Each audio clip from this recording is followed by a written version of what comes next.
Ladies and gentlemen, good day and welcome to the Action Construction Equipment Q2 FY22 earnings conference call hosted by Emkay Global Financial Services. As a reminder, all participant lines will be in the listen-only mode, and there will be an opportunity for you to ask questions at the end of today's presentation. Should you need assistance during the conference call, please signal the operator by pressing star then the touch-tone phone. Please note that this conference is being recorded. I now hand the conference over to Mr. Abhineet Anand from Emkay Global Financial Services. Thank you, and over to you, sir. Thanks, Lizanne. Good afternoon, everyone, and welcome to 2Q FY22 conference call of Action Construction Equipment. From the management, we have Mr. Saurabh Agarwal, Executive Director, Mr. Rajan Luthra, CFO, and Mr. Vyom Agarwal, Head Investor Relations. We will have an opening remark from the management, post which we will open the floor for Q&A. Over to you, sir. Good afternoon, everybody. I am Saurabh Agarwal, Executive Director at ACE, Action Construction Equipment. And I welcome everyone to this earnings conference call for discussing the results for the quarter and half year ended 30th September 21. We hope that you are staying safe and healthy. Along with me in today's earnings con call, we have our CFO, Mr. Rajan Luthra, and our Senior Vice President, and Head of Investor Relations, Mr. Vyom Agarwal. I hope that all of you have had an opportunity to look at the company's financial statements and the earnings presentation, which have been circulated and uploaded at the stock exchanges. To brief you on the financial performance of the second quarter of FY22, the operational revenues grew by 35% on a year-on-year basis to 3,363 crores with an EBITDA margin of 10.2%. The EBITDA during the quarter increased to rupees 37 crores in comparison to rupees 26 crores on a yearly basis, which is a growth of around 42%.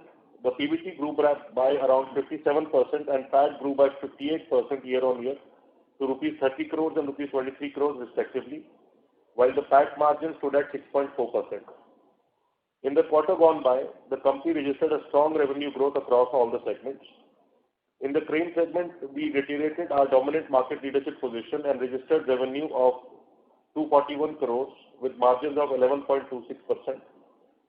On a year-on-year basis, the crane segment registered a robust revenue growth of 45%.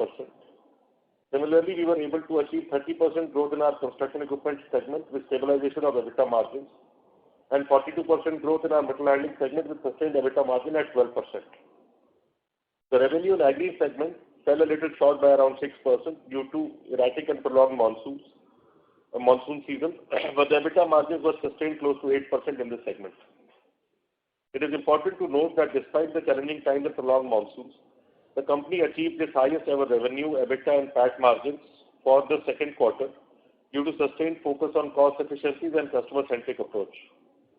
Further, I would like to state that although in the first quarter of current financial year we witnessed disruptions on account of second wave of COVID-19, but the company was able to recover well and thereafter we witnessed sequential growth with every passing month.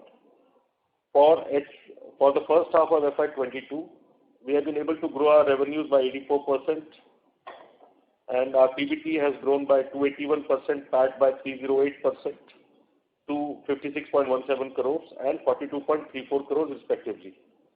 For the first half of FY22, the margin profile stood at 10.13% at EBITDA level and 8.18% at PBT level and 6.16% at PAT level.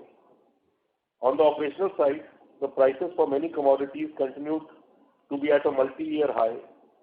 Steel and metal prices continue to be at elevated record levels, while crude, rubber and allied products have also rallied significantly. Further, global supply chains are witnessing massive disruption with shortages of shipping containers, skyrocketing shipping rates, congestion at ports, and the recent energy crisis in China. So in summary, while the operating environment has improved, it has remained challenging in this quarter. Further, the inflationary trend is continuing in the current quarter also, especially steel increasing by another 8-10% within the current quarter, that is October. The way we will manage this is exactly how we have done in the past few quarters. We will try and continue to manage the delicate balance of ensuring competitiveness of our brand and keeping EBITDA margins in a healthy range. The quarter gone by was also a very significant quarter for the company since we successfully completed our QIP of around 135 crores from a diverse mix of marquee investors. I would like to thank our investors for supporting the company during the QIP. Our strong cash flows and balance sheet as of date will ensure that the company continues to invest in long-term sustainable growth initiatives through market expansion and consolidation. We have a clear and compelling strategy. Our strategic position in infra, manufacturing and agriculture sectors, underpinned by strong operational excellence and our distinctive capabilities, will enable us to drive growth and create a purpose-led, future-fit ACE. In the last quarter, company expanded its presence in the defense sector by getting a major breakthrough order for multi-purpose 4x4 tractors from the Ministry of Defence, Indian Army. We also received orders for manufacturing and supply of special knuckle boom cranes, which have been designed specially by us for the Ministry of Defence for handling missile systems. The past 18 months were tough for the nation and the economy, but we have been able to emerge stronger out of this, thanks to our colleagues and team members who kept their focus on cost and serving our customers. The rapid pace of vaccination, continued support from the government and receding threat of third wave of COVID give us confidence. We expect strong pace of economic recovery to continue in the second half of this year. And the economy seems to have gotten back on track, and monsoons have receded totally, although a bit late. And now looking ahead, as of now, we would like to reiterate our previous guidance of at least 15 to 20% growth in business revenue for the current year, with a possible upside, and EBITDA margins to be between 10.5% to 11% in this year. With this, I would like to open the call for a question and answer session. Thank you. Thank you. Ladies and gentlemen, we will now begin with the question and answer session. Anyone wishing to ask a question may please press star and 1 on your touchtone telephone. If you wish to remove yourself from the question queue, you may press star and 2. Participants are requested to use handsets while asking a question. Ladies and gentlemen, we will wait for a moment while the question queue assembles.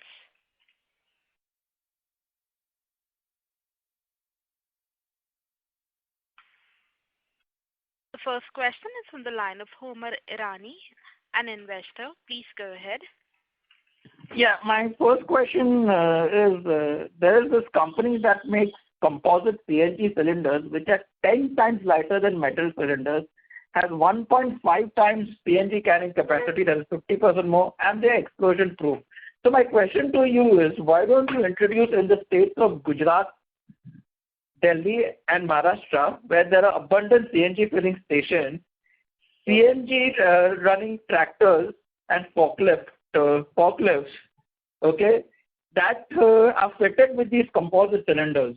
It will be a game changer. It could be a game changer for you. That's my first question. And my second question is, when it comes to your agri equipment, can you give me a breakup between harvesters and tractors? Yeah, to answer the first question. There's a third question is regards to you were last on call, you had mentioned that you were going to do a purchase that will increase your, of another company that would increase your bottom line. So is that a component manufacturer that you're buying that will increase your burden, or is this going to be a new technology that is going to incorporate?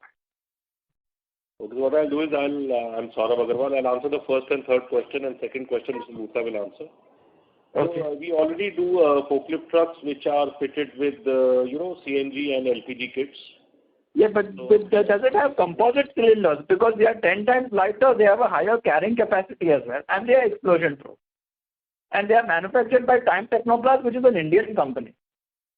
Okay, we will also explore this, sir, like you have proposed. But like I was mentioning, we are Time Technoplast, you said.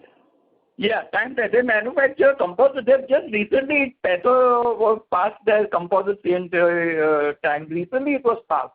So now they can sell it in the open market. Okay. Composite cylinders are 10 times lighter. Okay. They have a 1.5 times carrying capacity for the same size of metal as compared to a metal tank, same size tank, the carrying capacity is 1.5 times. So we will check that out. And like they exploited we are already using CNG and LPG kits for our forklifts and currently working on adapting the same to our cranes and backhoe loaders. Yeah, but what I'm saying is the composite cylinders will be a game changer for you. I have understood that, and made a note of the company also, and then we'll definitely look into it. With respect to our inorganic growth possibilities, we are looking at both at the component level also and complete machinery level. And we are at advanced stage of talks with a couple of people. And going forward, we are expecting that we might be able to do something within this quarter, at least one of the possibilities. So let's see if we are able to finish it in this quarter. And regarding the breakup of agri numbers, Mr. Luthra will just reply. Okay. At present, we are becoming number 2 in the harvester business, and probably in the coming next year or year after, we will be number 1 in the harvester also.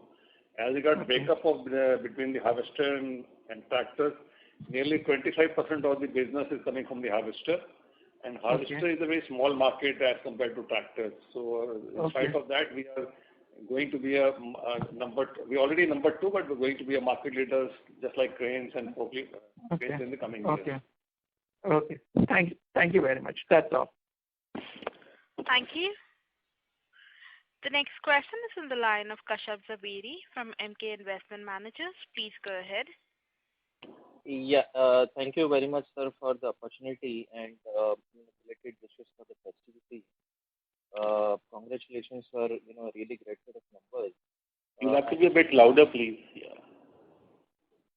Sorry, just give me one. Is this better? Much better. Yeah. Yeah. So thank you very much for the opportunity and my best wishes for the festival that's just gone by. I have 3 questions. One is on our per unit profitability. If I look at broader numbers, about 60 basis points expansion by in terms of EBITDA margins, is actually masking a significant improvement in per unit profitability across all the product lines except for agri equipment. So what explains that significant expansion in EBITDA margins per unit in, let's say, construction equipment and cranes, and there has been a sharp decline in agri equipment? So what explains that for us? Second question is on our working capital. Seemingly it's almost eaten up the whole almost half of the QIP money that we had raised, and despite that QIP closing in the end of September, there has not been a marked increase in the cash balances. So what's your view on the working capital cycle as we go forward and as we grow much faster? And third question is on our service network. What's the number as of today, as at the end of H1, in terms of service network and dealers? I'll answer your last question first. Service network with respect to cranes and construction equipment is close to 100 plus locations, maybe another 5, 6 more than 100. They keep on fluctuating 1 or 2 numbers here and there. Okay. With respect to working capital requirements, our standard working capital earlier used to be close to about anywhere between 40 to 45 days. Right. It is now at about 76 days, primarily because we were ready to do more business in the last quarter and even the quarter before that. And that's why our inventory levels are a little bloated up. I would disagree that even after raising the QIP, our cash balances or our working capital still is utilized there, because that money has been put as of now temporarily into investments. It's reflecting. And in any case, our borrowings are down to 57 crores even after that, which by the end of the year we are hopeful that either they'll be close to zero or maybe at best order 15-20 crores. Okay. So the 76 days that you mentioned, would this go back to the old 40-45 days number? Yes, about a 45 days number. We should, as and when we decide to, start controlling our inventories, because like I mentioned, we were ready to do more business since June of this year. And Okay. unfortunately, yes, the quantum we were able to increase, but not up to our expectations. We were expecting to execute more business in the last quarter. Unfortunately, the Okay. monsoons got prolonged well into October. So, but I think now is not the time to start controlling inventories. They'll get controlled automatically because generally second half of every year is about 55% of our business. Mm-hmm. So, I mean, there'll be an automatic correction in the inventories now, and the working capital will start to reduce the number of days. And, Right. regarding your question of per unit expansion, see, there might be a little bit expansion here and there only on the account of operating leverage, because numbers in the current quarter, the quarter which has gone by vis-a-vis year-on-year basis, the numbers have increased. So that might be the reason that you're seeing slight expansion there at EBITDA level or per machine level.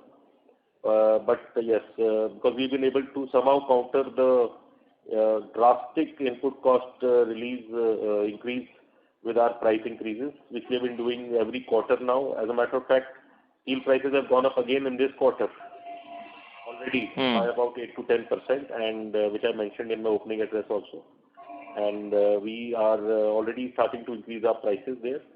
In agri, they might have seemed to be a little distracted, primarily on account that there was a slight dip in revenue around 5% on a year-on-year basis, obviously coupled with that here, because we are a marginal player here in the agri business, especially tractors.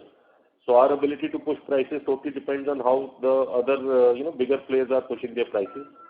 So there, we had to absorb a little more of the input cost rather than passing it on. That was the main reason that you see a slight dip in the profitability there. So can one assume that in cranes and material handling, we would have passed on your probably input cost more than enough, and in tractor it would be lower than what was needed, because that's not where we are industry leaders. In cranes and forklifts, and even in construction equipment, we have passed on more or less the increase which had happened till June, July. Right. Unfortunately, as I mentioned, against steel and commodities, last 1.5 months have been, increasing drastically. So that again we are pushing as of now. In tractors, yes, the total price increase required was not pushed, looking at the competitive scenario in the market. But I'm sure within this quarter that would also start to. Okay. Sure, sir. I have more questions, but I'll come back in the queue. Okay. Thank you. Thank you. The next question is on the line of Ashwini Sharma from Anand Rathi. Please go ahead. Yeah, hi. Good afternoon, sir, and congratulations for a great set of numbers. Yeah, good afternoon. Thank you. Yeah, I have three questions. First is, where are we in terms of capacity utilization, especially on the crane and the construction equipment side? We are unfortunately grossly underutilized here. In cranes, we are about 45-50%, and in construction equipment, we are close to 30% as of now. Close to 30%. So where do you have already guided for 15-20% revenue growth? So what would be your internal target by end of this year, taking your utilization level? See, if I tell you my internal target, you will take it as an external target, and then it will be a problem. So definitely more than 15-20%. Got it, sir. Sir, on the price hike, so if you could tell me what was the price hike that was taken during the Q2, and on a YTD basis, how much price hike we have taken in the crane segment? See, last year in the quarter 3 and quarter 4, we took close to about 10-12% price increase, and in quarter 2 this year we took close to another 10% price increase, 8 to 10%. And now going forward in quarter 3, in the month of November, we are again pushing the prices another 5-6% to compensate for the increase in input costs. Got it, sir. And is the similar case with the CE also, the construction equipment? Yes. It is a similar trend we're doing. The pattern of increase might have been a little different, but the overall quantum would be nearly similar. Got it, sir. Yeah, I have a few more questions. I'll come back in the queue. Thanks. Okay. Thank you. The next question is on the line of Suraj Devra from Paladin Capital. Please go ahead. Hi, good afternoon. I have two questions. Firstly, could you just explain the seasonality in this business? Yeah, good afternoon. See, for our core business, cranes and construction equipment, so generally first quarter and second quarter primarily because of monsoons. So it's about 40 to 45% of our business, and generally the first half of the year and the second half. The second half is about 55 to 60% of our business. This is mainly skewed because of monsoons, because the infra and the construction activity goes a little slow during monsoons, and unfortunately monsoons got a little prolonged well into October this year. So we are hopeful that October was good and things are looking up. So let's see how it pans out further with respect to execution of projects. And So agri follows that in. So generally for us, the second half is, starts from quarter two, and second half is generally better for us in agri. Is it fair to say that quarter three will see higher volume and higher prices in quarter two? Yes, it should be, and it should be like that. And that's what the numbers we did in October does make us believe it should be like that, yes. And is that also in line with what you're seeing from purchase orders coming from your customers based on whatever ordering they are getting from government contracts and so on? Are you seeing a month-on-month ramp up? Yes. We've seen that happening even in July, August, September, month-on-month. A little bit, 5-10% here and there, yes, but increase. Then we saw that again a little more than that in October. Unfortunately, it's a little too early in November because, Diwali was there more or less in the first week, and we just opened up a couple of days back. So maybe around mid of November's position becomes more clear with respect to orders going into November. But we are hopeful that we should be looking at sequential growth in October and November. December might be similar or slightly lower because, with respect to cranes and construction equipment, the year change thing happens and certain retail segment of the market just holds on their purchases and wait for January. So I would say what is the logic? There should be significant increase. December might be a little slightly lower as compared to October and November. Wait, what is the logic for the December to Jan? See, because a lot of rental companies are there. 50% of our cranes, construction equipment, even more than 50% is sold to rental companies, hires, retail market. So they delay their purchases from wherever possible from December to January so that, it helps them in the resale of the machine, just like a car or a truck. So, when it is resold, they say which year model it is. So if they buy in December, they will say 21. If they buy in January, they will say 22. Understood. Right. Okay. Thanks for that. And my second question was actually, I missed your opening comment. Somebody asked a question about the M&A plans. Could you just talk about that again? Where you are in the process and what kind of company you're looking to acquire? Yeah. See, we have some options of, inorganically being able to increase our top line as well as bottom line, but yes, more focus on bottom line. So at component level is one thing, one of the key things we use. And secondly, where we are focused a little more is, a similar type of product that we are doing where we'll be able to consolidate in our space, which will help us in improving our bottom line. Similar product, as in like a similar company and in a different geography, like a different part of the country, which will help expand your network, or it'll be overlapping networks and. A lot of benefits will be there. See, because what is happening is this is a smaller company at a lower price point, hardly selling anything but spoiling our prices in the market. To be very frank with you. Mm-hmm. So that will give us the pricing power to be able to sell the products at the right price. So they lose money, but they end up spoiling the market in certain pockets. Okay. Understood. Great. Thank you so much for that. Yeah. Thank you. Thank you. The next question is in the line of Raj Mehta from Raj Mehta and Associates. Please go ahead. Congratulations for a good set of numbers, and thank you for giving me an opportunity again. So apart from the numbers, I want to ask you a few specific questions. So now, sir, what is that one thing which excites you when you come to work every day? So going forward now, from being a small cap to a mid cap company, So you have also raised a QIP and you have you have brought the very well-known investors. So what is that one thing which excites you every day? What is the one thing that excites me coming back to work every day, right? Yeah.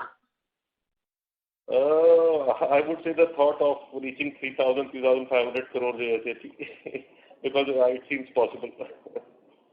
Okay. Okay. In terms And of sir, the top line, yeah. okay. And sir, what are the improvement areas in the organization? And if there are any, then what are the steps you have taken towards the same? There are improvement areas in all aspects of any organization, I'm sure. And similarly, there are lots of these in our organization. So it is a continuous ongoing process which keeps on happening, depending on department, depending on division, depending on, plants.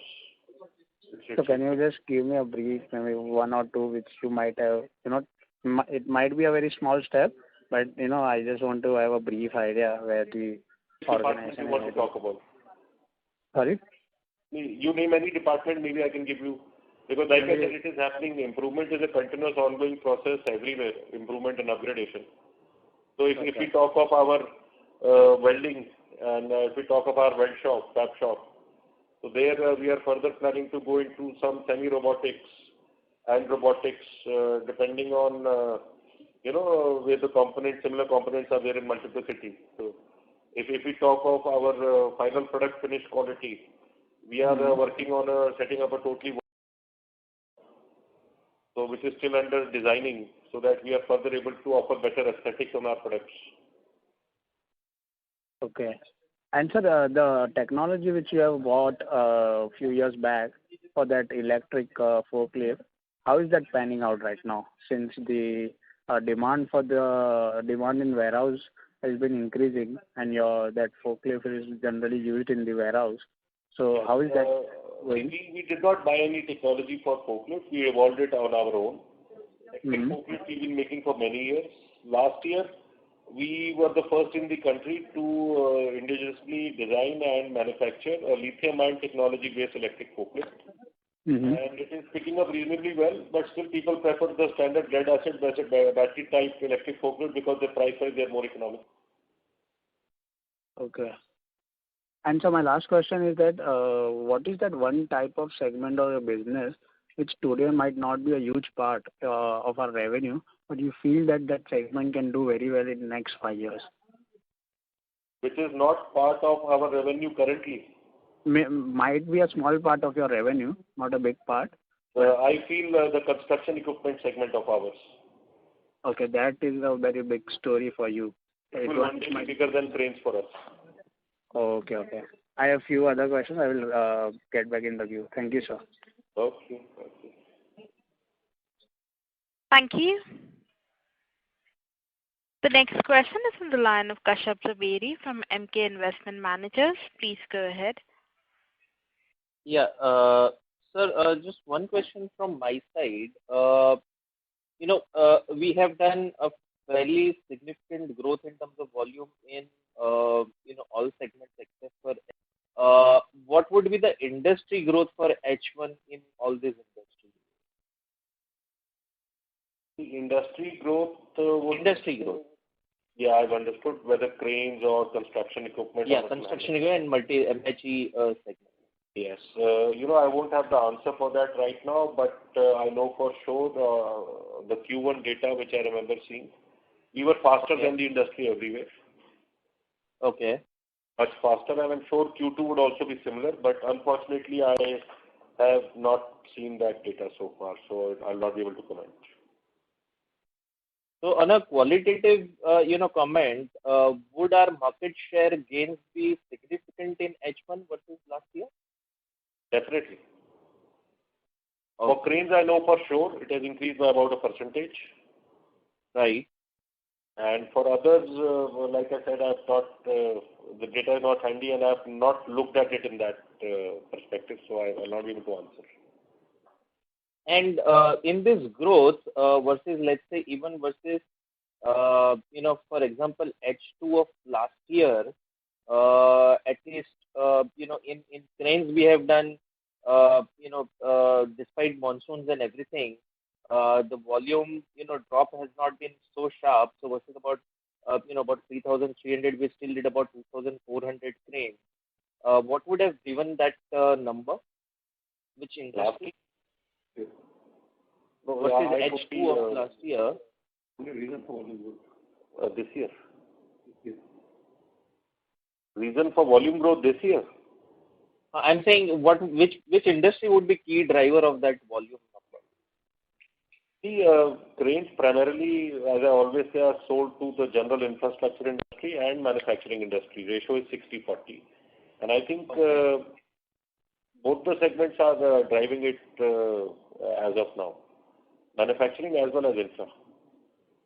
And forklift or metal handling, especially into manufacturing and logistics. So I think everything is being driven as of now. Real estate. Right. Real estate again is picking up. So yes, cranes are going to real estate as well. Okay.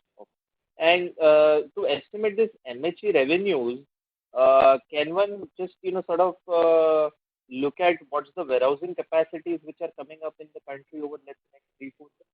Very difficult to put it together because what happens, in metal handling, forklifts are used in most of the plants and factories. And these warehousing things which are coming up use the smaller machines than the battery-operated pallet trucks, some stackers.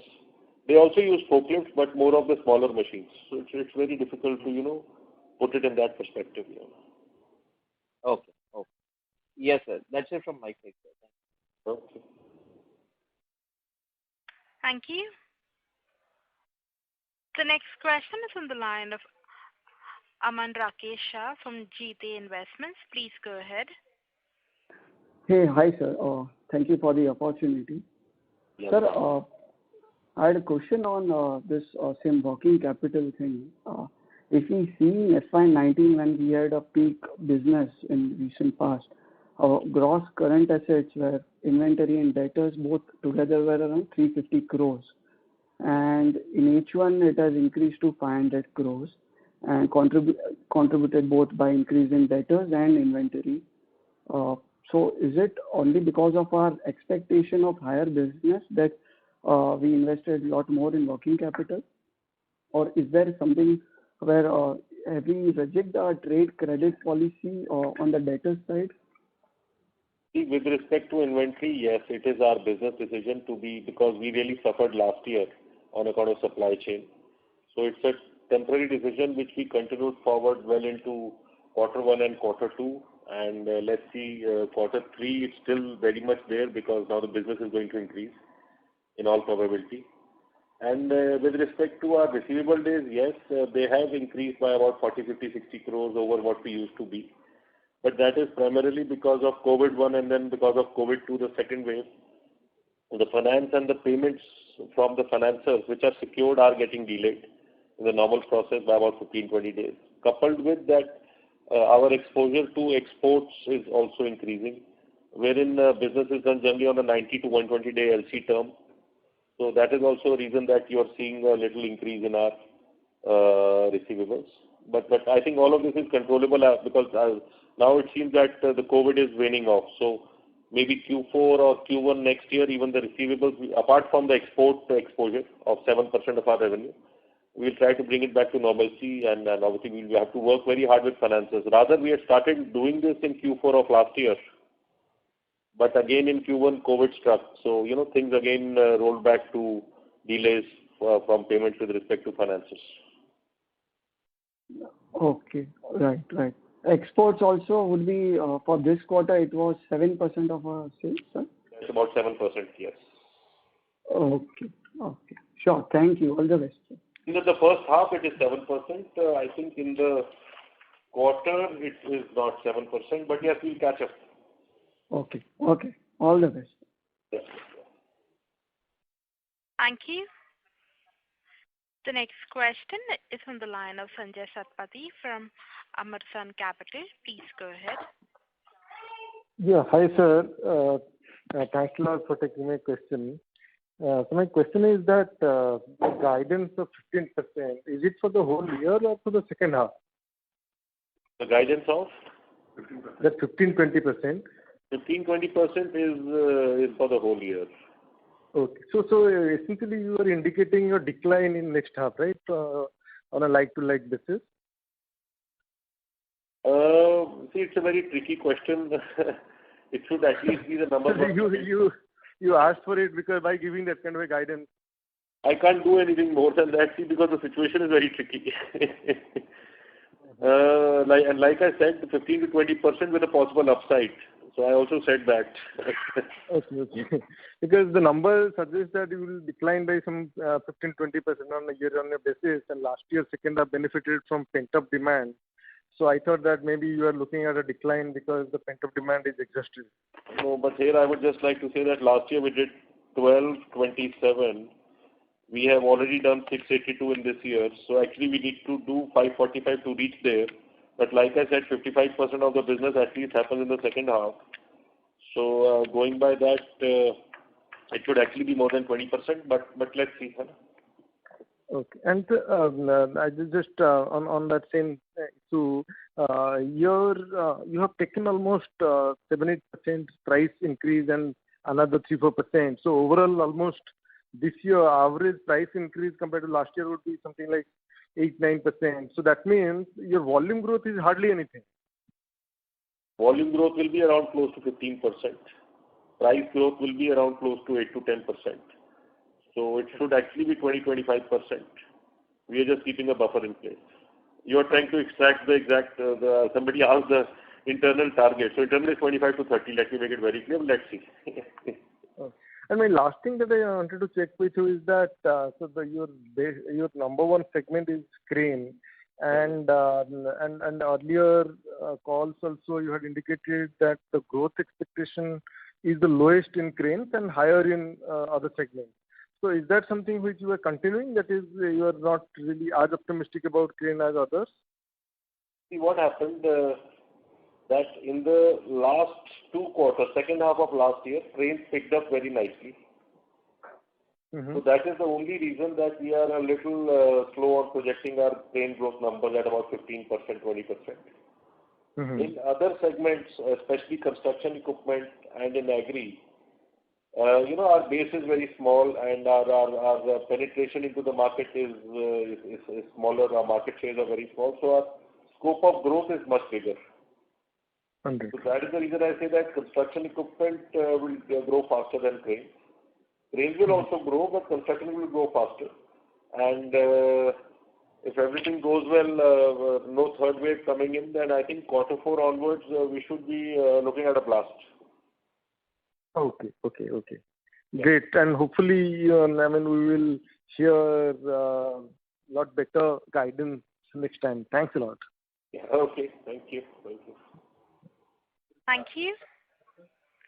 The next question is from the line of Siddharth Gautam, an individual investor. Please go ahead. Hello. Hi, I'm Siddharth here. Congratulations on the very good quarter. Well done. I have a few questions for you. Sorry. My first question is, Honorable. Yes, please. Sir, your audio is not clear. Can you use the handset mode while speaking and not the speakerphone? Please. My first question is on EBITDA margin. You have indicated that margins might come under pressure in the next half of the year due to inflation. What are we going to do to protect margin? Price increases, operating leverage, what are we going to do? And will we reach the margin of 10.80% that we reached last year in this year, or will it be lower? See, we are trying our level best. That when we started this year, we were very hopeful that we will be able to expand our margins. But it looks like a distant dream because in quarter 1, again, commodities, especially led by steel, there was huge increases in prices, which have happened again in quarter 3 now. So currently our main focus is on sustaining our margins between 10.5% to 11%, and that's why we are also taking a price increase in November. So I think we should be able to maintain similar to our last year margins and not be able to expand our margins. We'll be very lucky if we're able to do it. This again depends totally on the operating leverage part of it. So if in the let's say, balance of this quarter or quarter four, if the numbers start to surge with respect to our volumes, then maybe we might be able to better it a little than last year, but I would say they'll be more or less flattish in the current year, primarily because input costs are beyond our control. And to be very frank with you, now we are getting huge resistance from our customers also, because the prices have already been increased 2-3 times in the last 7-8 months. So it is actually becoming difficult to control our customers, and we don't really want to lose our market share to further try and expand our margins at the current stage. So it is a very delicate balance that we are trying to fix up. So that's why it seems that it will be difficult to expand margins this year, but we should be able to maintain them at least. And we'll be, but in saying this, I'll also say that yes, there might be a possibility, but that will only become clear in the quarter four. Because generally Q4 is the biggest quarter for our industry. Thank you.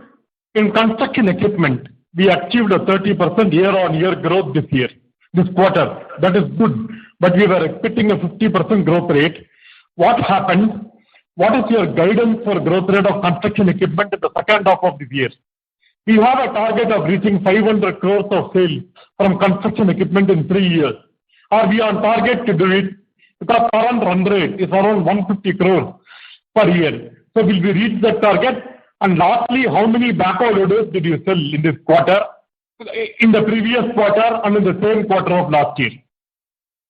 Okay, we have done, like you said, 30% growth in our construction equipment segment. And if you, with respect to the current year, we will be projecting only 25-30% growth in construction equipment. Yes, but we are very hopeful that we'll start attaining 40-50% levels. We could have done more in the last quarter also, but unfortunately, prolonged monsoons were the main deterrent for the sale, and also a substantial price increase on account of BS4. But we are still very hopeful that in the second half, we should be doing better than 30%, maybe reaching 40-50%, if not more. And with respect to our numbers of backhoes, look at it.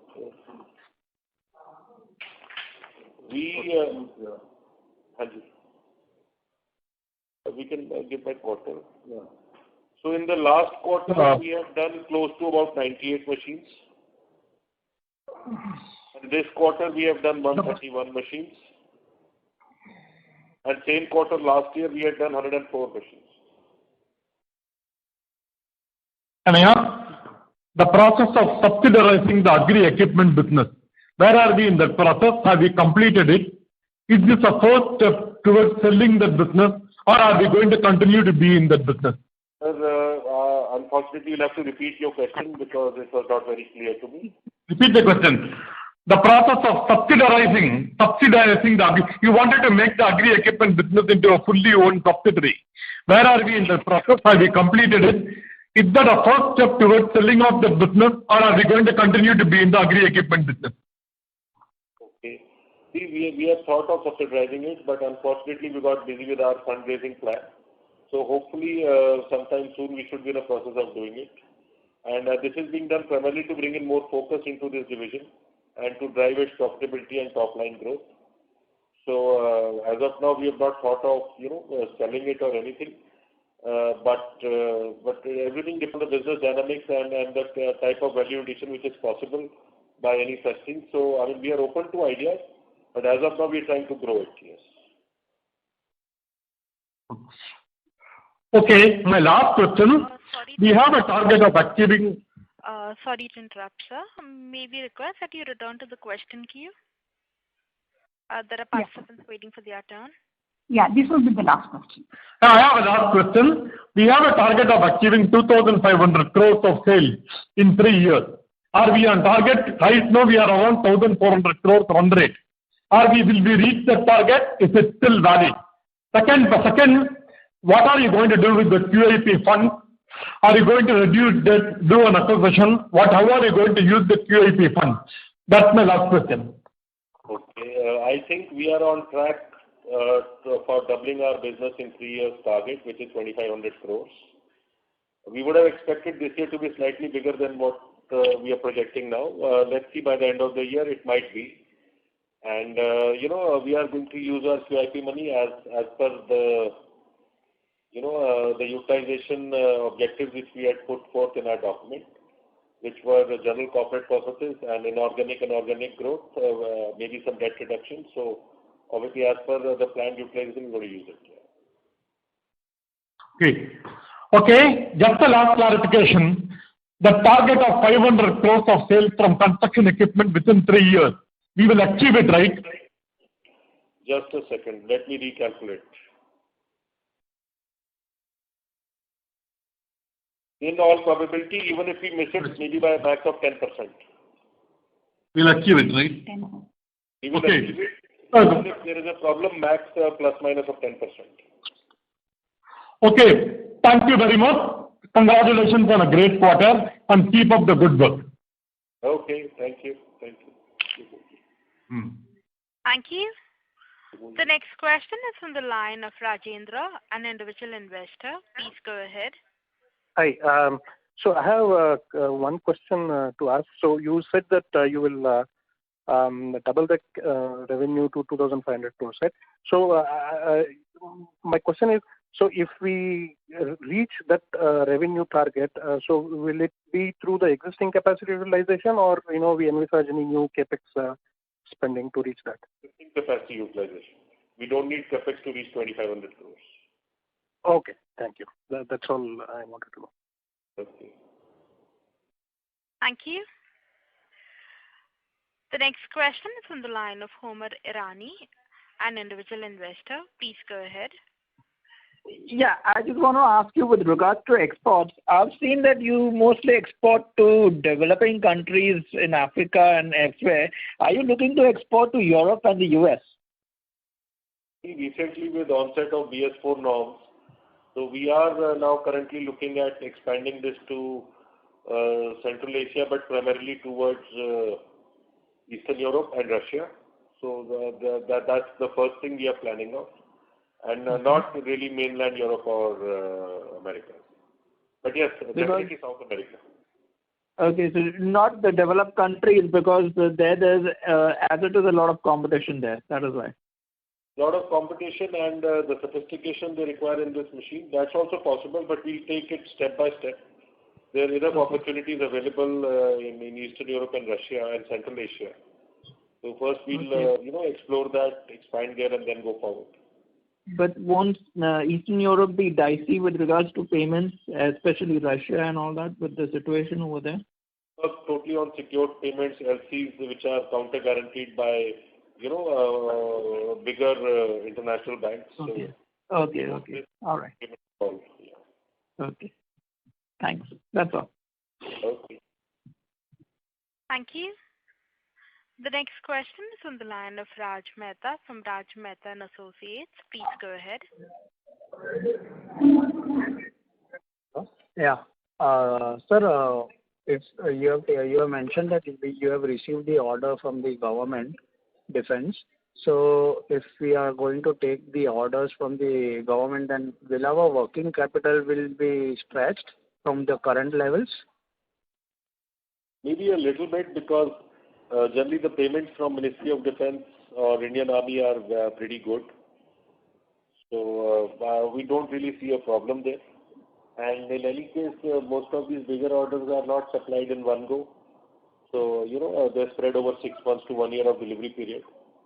So we really don't see a problem there. But what is the general payment cycle? How many creditors days we have? Indian defense payments happen within 30 to 60 days of supply of the receipt notes. Okay.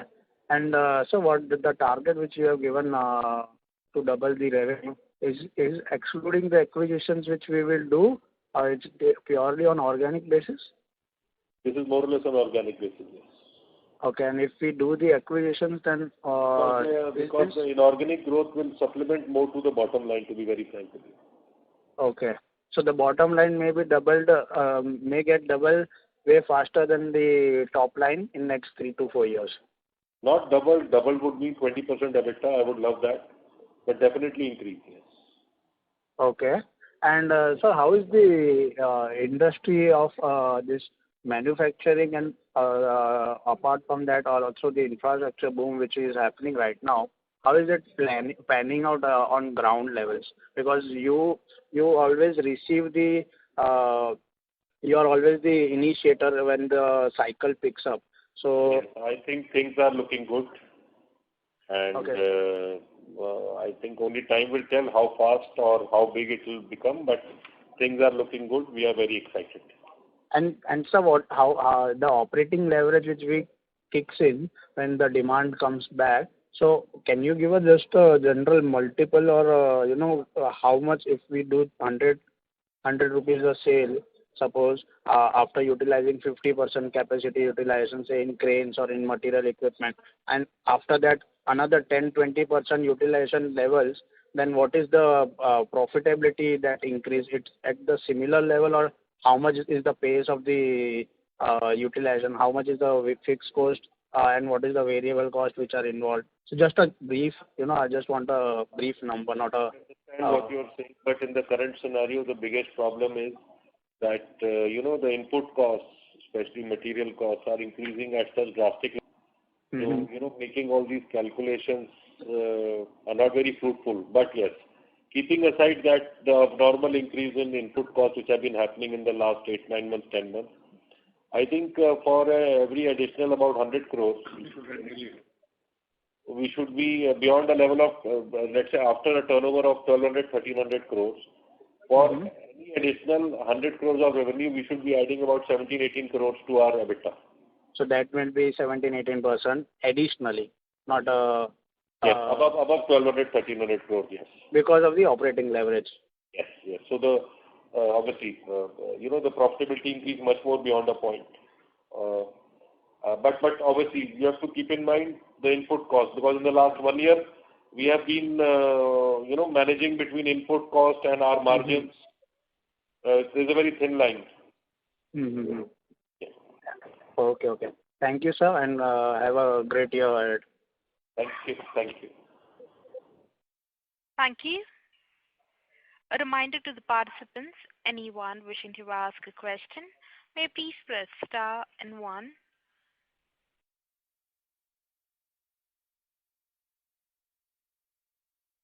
The next question is on the line of Harsh Bhatia from Emkay Global. Please go ahead.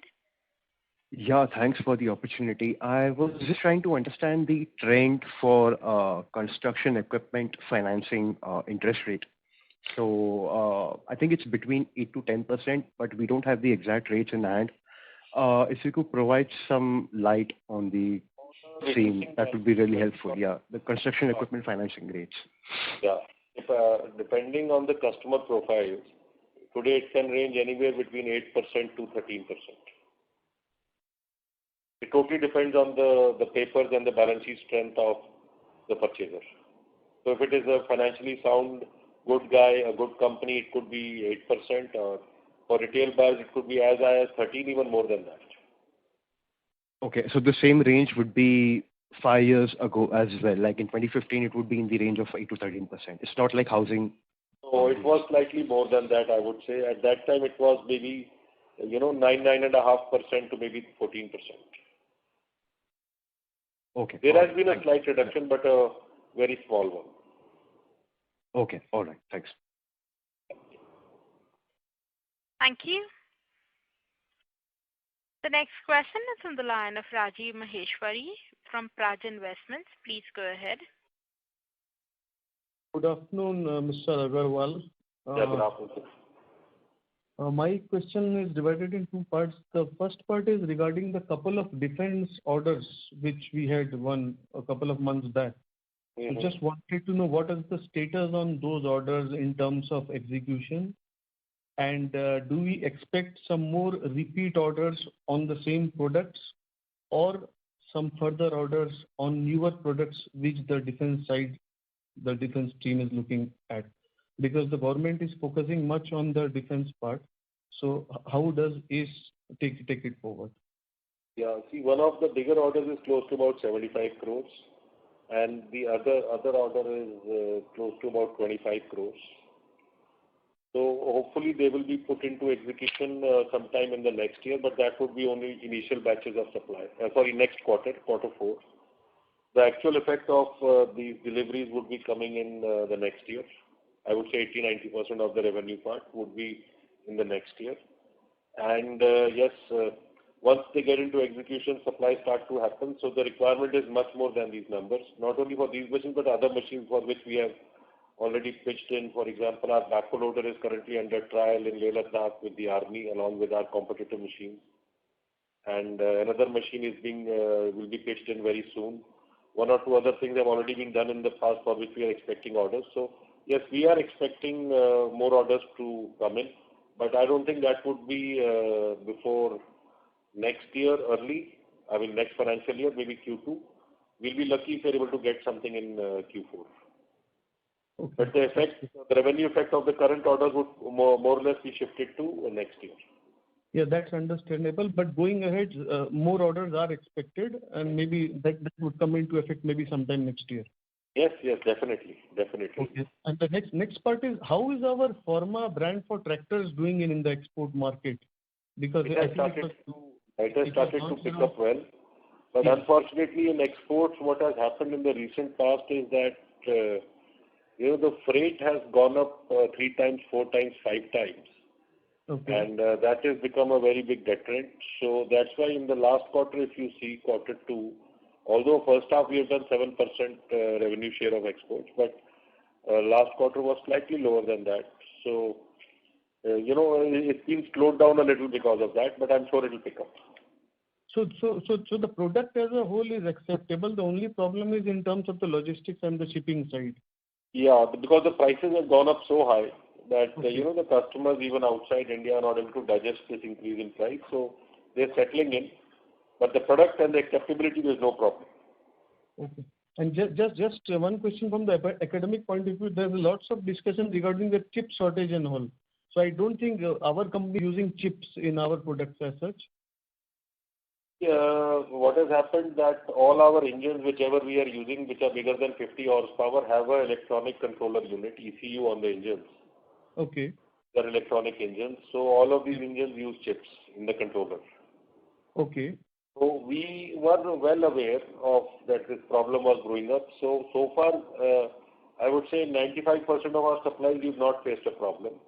Only in engines bigger than 150 horsepower, 130 horsepower, which we are sourcing from Ashok Leyland, there has been an acute problem of chips in the last 1 or 2 months, 1.5, 2 months. And but because our quantities of those engines are small, so Ashok Leyland is promising that they'll get us out of this trouble by December. Okay, so our consumption is only in the low powered tractors, and that is adequately covered as of now. Yes, and they are all adequately covered. But yes, like I said, about 30-35% of our cranes and most of our backhoe loaders have electronic engines. But as of now, we have not faced any problem because we were very well planned, and that is also reflecting in our inventory cost. Yeah, right. Because lots of other people, there was hue and cry in terms of the stock of chips and the production being hit. We've been overstocking engines for about a month. 1 month extra inventory we've been carrying in the last 3-4 months, 5 months. Because we anticipated this problem. Yeah, you planned things and maybe the inventory is on the higher side, but at least the production and dispatch was not hit in terms of what other companies were facing. The inventory carrying cost vis-a-vis the cost of losing revenue is much more.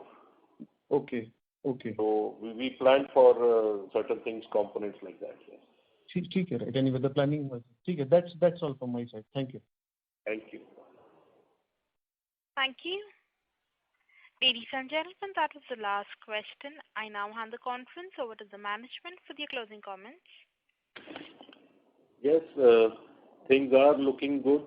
Economy is coming back to shape after the slowdown and the buoyancy which took a hit post the second COVID wave. And the buoyancy has been building up little by little over the last 3-4 months. And we are very hopeful that Q3 should be good, if not great. But we expect a good Q4, definitely a much better, bigger Q4. That only time will tell. And like I said, in the short term, our prospects of the company are good, but we are very bullish for the medium term to long term prospects of the company. And with that, I would like to end my address. Thanks a lot. Thank you, everybody. Thank you, everybody.